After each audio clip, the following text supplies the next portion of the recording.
Topic है agriculture sector, ठीक है, agriculture sector on the eve of independence, ठीक है, कि स्वतंत्रता प्राप्ति के समय हमारा एग्रीकल्चर सेक्टर कैसा था, ठीक है, क्या इसके फीचर थे, क्या कंडीशन थी, ठीक है। तो first one is the low production and productivity, ठीक है, लो प्रोडक्शन, हमारी कंडीशन कैसी थी, प्रोडक्शन भी हमारा कम था और प्रोडक्टिविटी भी। अब दोनों चीजें सेम लग रही होगी, प्रोडक्शन भी और प्रोडक्टिविटी भी, but there is a difference between the production and the productivity. Production means होता है उत्पादन, ठीक है, output, and productivity means the उत्पादन क्षमता, प्रोडक्शन कैपेसिटी, ठीक है, दोनों में क्या डिफरेंस होता है, प्रोडक्शन तो जो टोटल आउटपुट होता है, ठीक है, और प्रोडक्टिविटी कितनी कैपेसिटी है, ठीक है, तो दोनों ही क्या थी बेटा, बहुत लो थी। Production refer to total output, production जो है वो क्या होता है, टोटल आउटपुट, ठीक है, और why productivity refers to output per hectare of land, ठीक है, और प्रोडक्टिविटी क्या होती है कि कितना आप एक हेक्टर पे प्रोडक्शन कर सकते हो, ठीक है। दोनों क्या थे बेटा, बहुत ही लो थे, ठीक है, इंडिपेंडेंस के टाइम, स्वतंत्रता प्राप्ति के समय दोनों चीजें क्या थी बेटा, बहुत लो थी, ठीक है, डाटाज आपकी बुक में दिए गए हैं, ठीक है, आप वहां से देख लीजिएगा, अंडरस्टूड, ठीक है। नेक्स्ट वन इज द, हमारे एग्रीकल्चर सेक्टर में क्या था, हाई डिग्री ऑफ अनसर्टेनिटी, ठीक है, क्या थी, अनिश्चितता बहुत ही ज्यादा थी, ठीक है। एग्रीकल्चर सेक्टर क्या था हमारा, एक हाई डिग्री ऑफ अनसर्टेनिटी, ठीक है, बिकॉज इट वाज एक्सेसली डिपेंड, देखो क्यों था, अनिश्चित क्यों था, हाई डिग्री क्यों, बहुत ज्यादा मात्रा में अनिश्चितता क्यों पाई जाती थी, हमारे पास पानी के लिए, सिंचाई के लिए कोई भी साधन नहीं थे, ठीक है, हम कंप्लीटली किस पे डिपेंड थे, रेनफॉल पे। जिस ईयर रेनफॉल अच्छी हो जाती थी, गुड हो जाती थी, इट मींस प्रोडक्शन क्या होगा, best, production is a good, ठीक है, but there is a low rainfall, ठीक है, it means the production is the low, ठीक है। तो जब हम क्या है, प्रोडक्शन के लिए क्या हो गए, ठीक है, पानी के लिए किस पे डिपेंड हो गए, रेन पे डिपेंड हो गए, रेनफॉल पे, ठीक है, बारिश पे, ठीक है, तो क्या है इसका मतलब, हम क्या है, अनिश्चित, अगर बारिश होगी तो प्रोडक्शन होगा, नहीं बारिश होगी तो प्रोडक्शन नहीं होगा, ठीक है, समझ में आ गया बेटा। Next one is the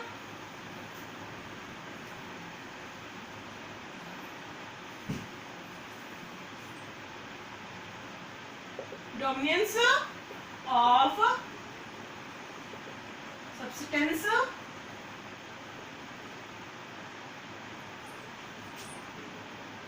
subsistence farming, ठीक है, देखो डोमिनेंस ऑफ सब्सिस्टेंस फार्मिंग का क्या मतलब है कि पहले जो प्रोडक्शन होता था, ठीक है, पहले जो किसान अनाज उगाते थे वो ज्यादातर अनाज कौन सा उगाते थे, जो निर्वाह के लिए हो, जो नेसेसरी सिर्फ खाने के लिए हो, ठीक है, मार्केटिंग के साइड वो ध्यान नहीं देते थे, ठीक है। Farming was taken mostly as a means of subsistence, farming जो थी, जो खेती की जाती थी वो ज्यादातर किसके लिए होती थी, जीने के लिए, सब्सिस्टेंस मतलब होता है जीना, ठीक है, निर्वाह, अंडरस्टूड, ठीक है। Subsistence farming is a form of farming, subsistence farming वो फार्मिंग होती है in which the crop are produce, ठीक है, जिसमें जो क्रॉप होती है, अनाज जो उगाया जाता है, to provide for the basic needs of the family, ठीक है।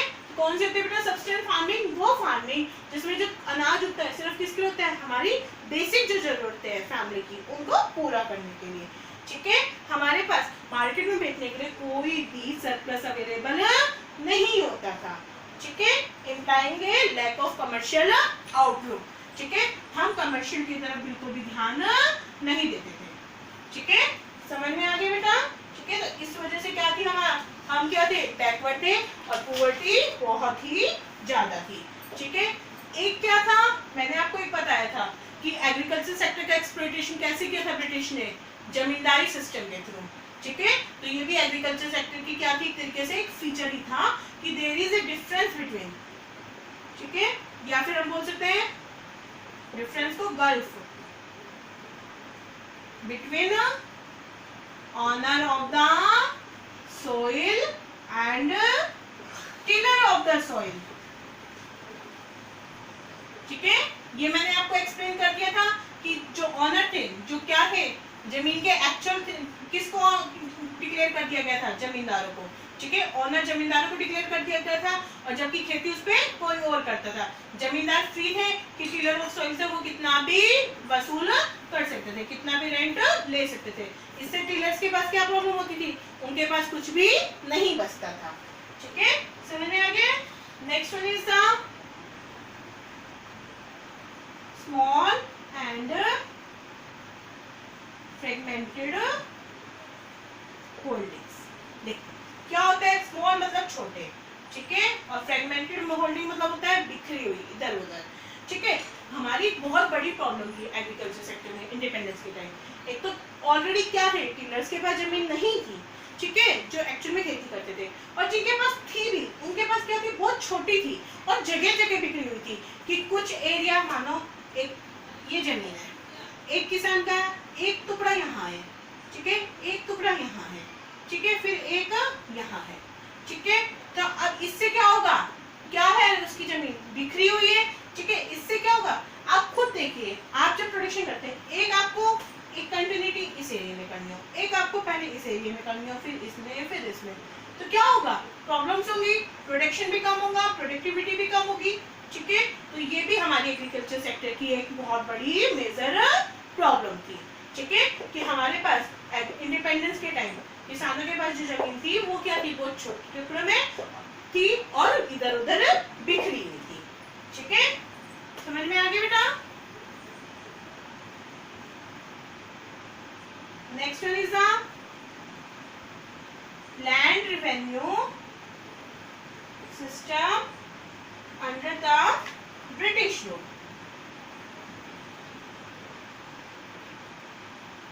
ठीक है, ब्रिटिश ने क्या था, the British government in India introduce a unique system of land revenue. ठीक है, गवर्नमेंट जो थी, ब्रिटिश गवर्नमेंट थी, उन्होंने एक सिस्टम किया था. ठीक है, एक अलग सा सिस्टम बनाया था लैंड रेवेन्यू का.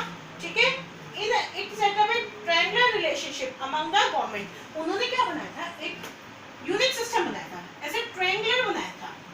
ठीक है, यहाँ पे ब्रिटिश गवर्नमेंट, यहाँ पे ऑनर ऑफ द सॉइल कौन, जमींदार, और यहाँ पे टेलर ऑफ द सॉइल. ठीक है, ब्रिटिश क्या करते थे, जमींदारों से टैक्स लेते थे, किस रेट पे, फिक्स्ड रेट पे.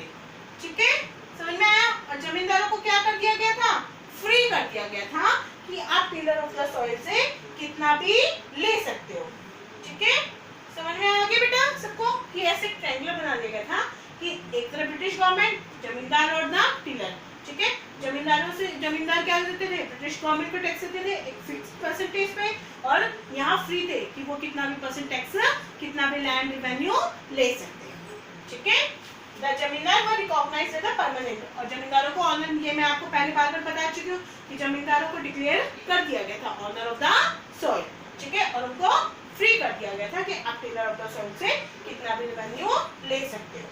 ठीक है, समझ में आ गया. इससे बहुत सारी प्रॉब्लम हुई थी, इनमें डिफरेंसेस बहुत ज्यादा हो गए थे. बहुत से किसान क्या करते थे, प्रोडक्शन नहीं करना चाहते थे. ठीक है, क्योंकि वो बहुत पुअर थे, अगर करते भी थे तो क्या होता था, सारा जमींदार ही ले लेते थे. ठीक है, समझ में आ गया बेटा. नेक्स्ट वन है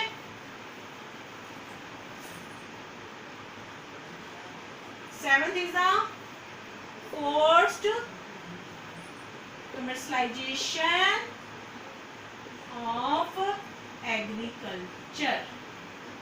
ठीक है, जबरदस्ती, फोर्स मतलब क्या होता है, दबाव. ठीक है, जबरदस्ती कमर्शलाइजेशन किया गया था एग्रीकल्चर का. ठीक है, और किसने किया था, ब्रिटिश ने. ठीक है, क्या करते थे, commercialization of agriculture refer to, इसका सबसे पहले देखिए फोर्स कमर्शलाइजेशन का क्या मतलब है, किसानों को जबरदस्ती धकेला गया था कि आप जो है सब्सिस्टेंस फार्मिंग की तरफ ध्यान नहीं कीजिए. ठीक है, आप वो गुड्स मत, आप वो क्रॉप मत प्रोडक्शन कीजिए, उनकी प्रोडक्टिविटी मत कीजिए जो खाने के लिए जरूरी है. ठीक है, अंग्रेजों ने क्या किया, जबरदस्ती उनको धकेला कि आप क्या करो, नील की खेती करो. ठीक है, किसकी खेती करो बेटा, नील की. Commercialization of agriculture refer to a shift from cultivation for self consumption. समझ में आ रहा है कि कमर्शलाइजेशन ऑफ एग्रीकल्चर का क्या मतलब है, कि हम शिफ्ट कर रहे हैं कल्टीवेशन को. ठीक है, उत्पादन जो क्षमता है उसको शिफ्ट कर रहे हैं फॉर सेल्फ कंजप्शन, ठीक है, जो खुद के लिए उसकी बजाय to cultivation for the market के लिए, ठीक है। कुछ पॉइंट्स रखे हैं, mention needs to be made of cash crop, जैसे उन्होंने क्या था, नील की खेती करो, ठीक है, कॉटन की करो, जूट की करो, ठीक है, जबरदस्ती किसानों से ये खेती करवाएगी, कॉटन की, जूट की, नील की, ठीक है, शुगर केन, ठीक है, जिससे ब्रिटिश गवर्नमेंट को क्या हो, मार्केट में और उनका बेनिफिट हो, ठीक है। जबरदस्ती उनको शिफ्ट किया गया था, उनको कहाँ ले जाया गया, जो यहाँ के डीलर्स थे उनको जबरदस्ती ब्रिटेन लेके जाया गया। समझ में आ गया बेटा, ठीक है। तो ये हमारी उस टाइम की एग्रीकल्चर सेक्टर की कंडीशन थी, ठीक है। तो आज के लिए बस